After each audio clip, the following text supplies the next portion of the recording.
What's up, YouTube? Got a question and a little bit of a show and tell. Here's the question. As a noob, it's really helpful to know where to focus my efforts. The point about perfect grip off the draw really resonates. I have found that I can be 1.7, 1.8 and have a good grip. If I push to 1.4, it's 50-50. I'll keep building speed, but making sure I get perfect grip is key. Here's my question. I'm using a duty style Safariland holster. It seems to kind of block getting to a full perfect grip while the gun is in the holster. I'm obviously new, but he's trying not to buy performance, but is there a point where a full like race rig is going to be necessary to hit some of the times I'm talking about? Well, got some good news for you.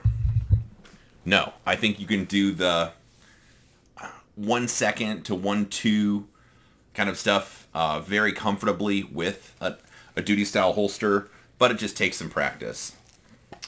This is the rig I've been mainly training with. I was going to start using this rig again shortly for the next, not all, a couple weeks with it, but I need to talk more about this setup.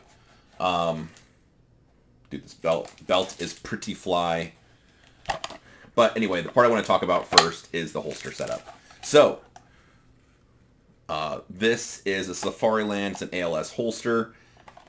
I know just enough to be dangerous. I know there's another version. Is it like level 3 that has the hood that flips over the top? This one doesn't have that. It's just got the ALS here.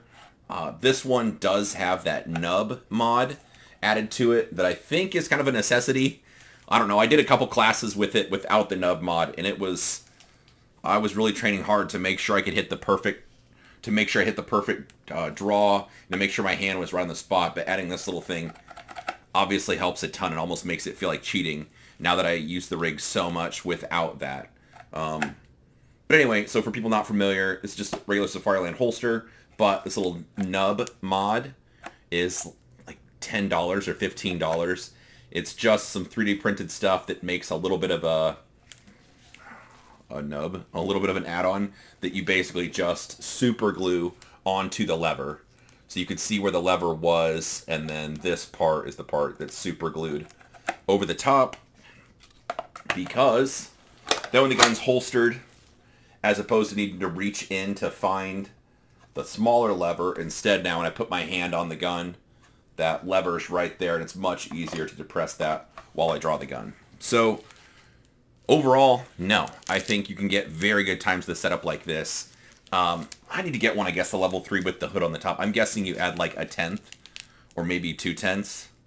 If you could flip that out of the way while you hit the nub, I need to mess with one more. But for this, I'd say the times are basically the same.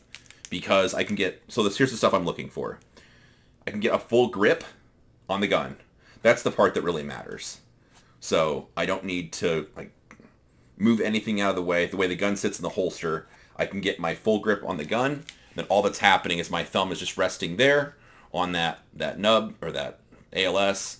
Then when I draw the pistol, all that's happening is just I'm pushing down on the ALS while the gun clears the holster. So no, you should still be able to draw really fast with this.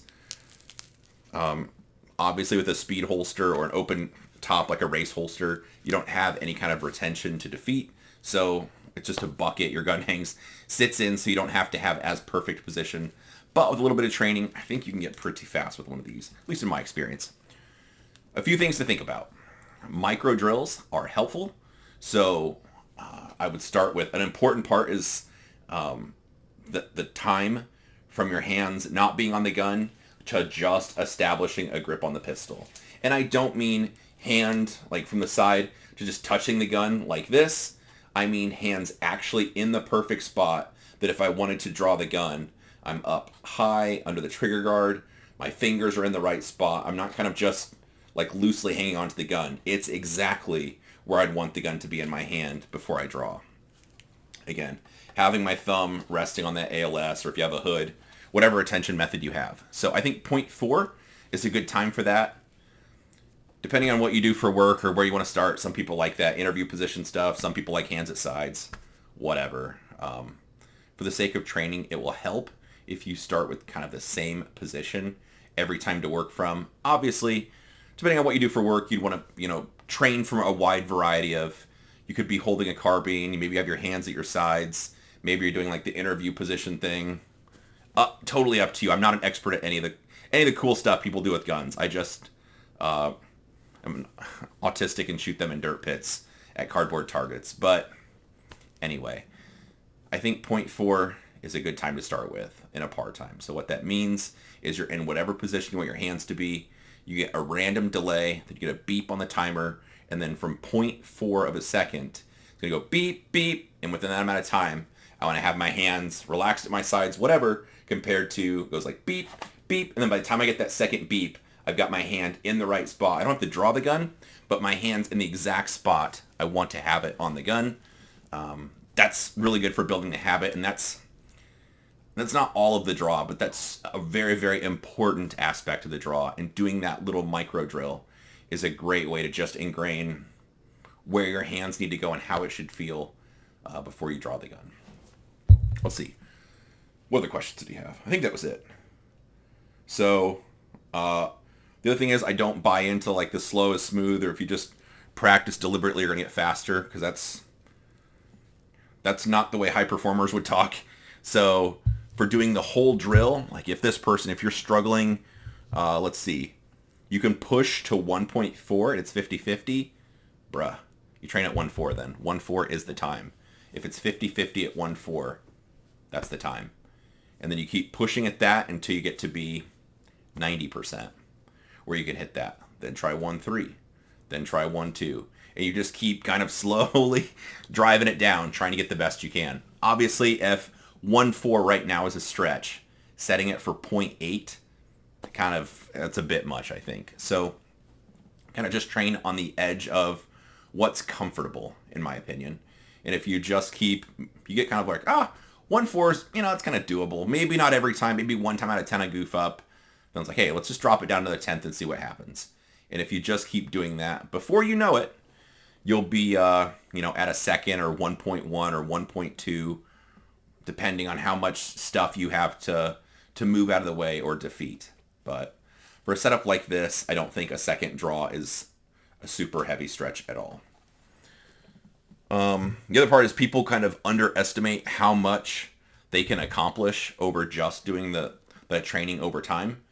So that I'm talking about, let's say you do 15 minutes of dry fire and 5 minutes a day is just devoted between half of it is that little sub drill, the other half. So 2 minutes and 30 seconds of just beep, beep from that little par time, that little micro drill from hands relaxing next to your gun to going to the full grip.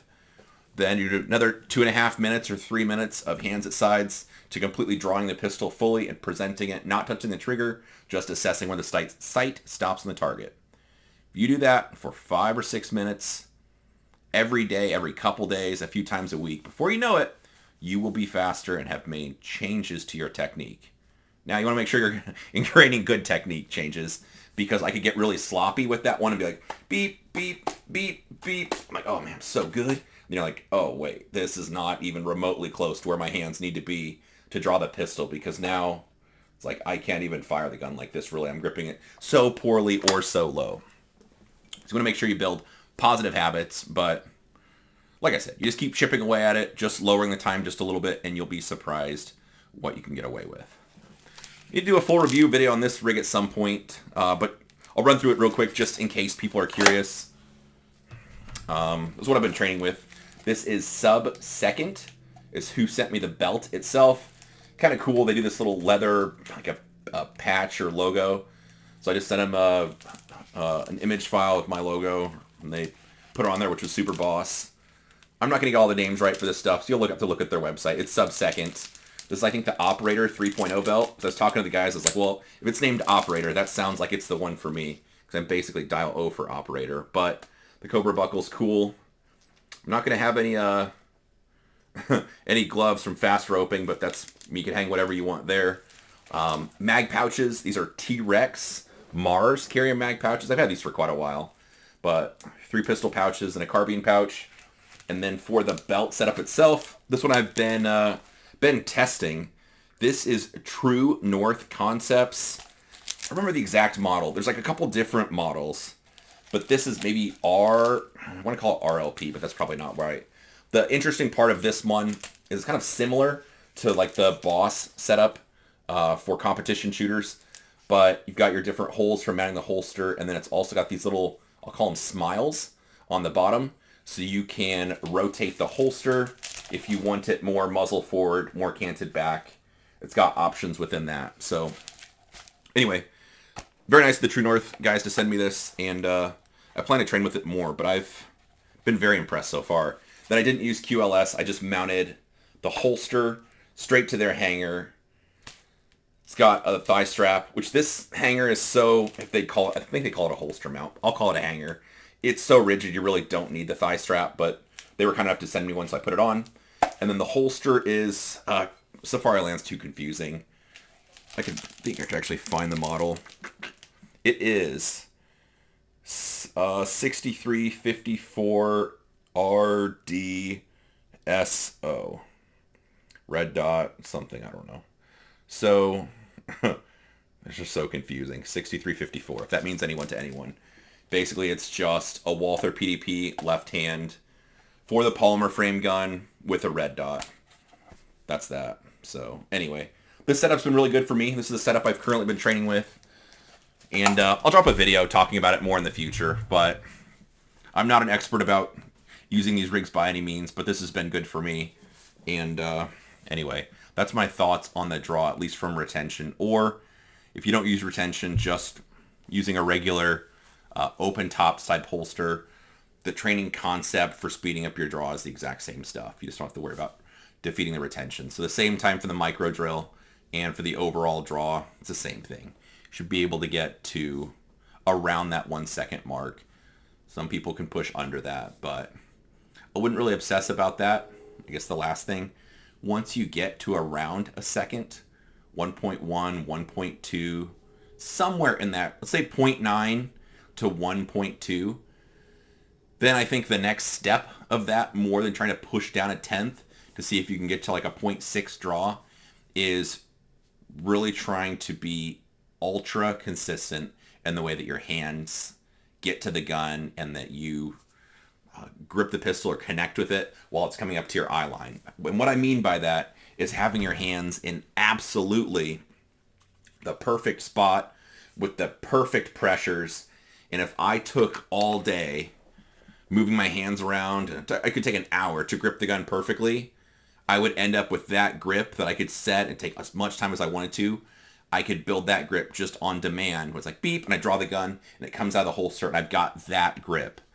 I guess I would say it feels magical, where I can just draw the gun, it goes right where I'm looking, my hands are in the right position, all that stuff. It feels magical. So that just takes a bit of training to get to, but very achievable just with 5 minutes a day, 3, 4, 5 times a week, and just kind of sticking after it. So hopefully that's helpful. Gives you some things to think about regarding the draw, a little bit of an explanation from retention, but ALS, the hood, style level 3, they're all a little bit different. So hopefully that's helpful. Gives you some things to think about. Comment below if I'm missing the boat, you have a different rig, a different part I need, or think I should do things differently.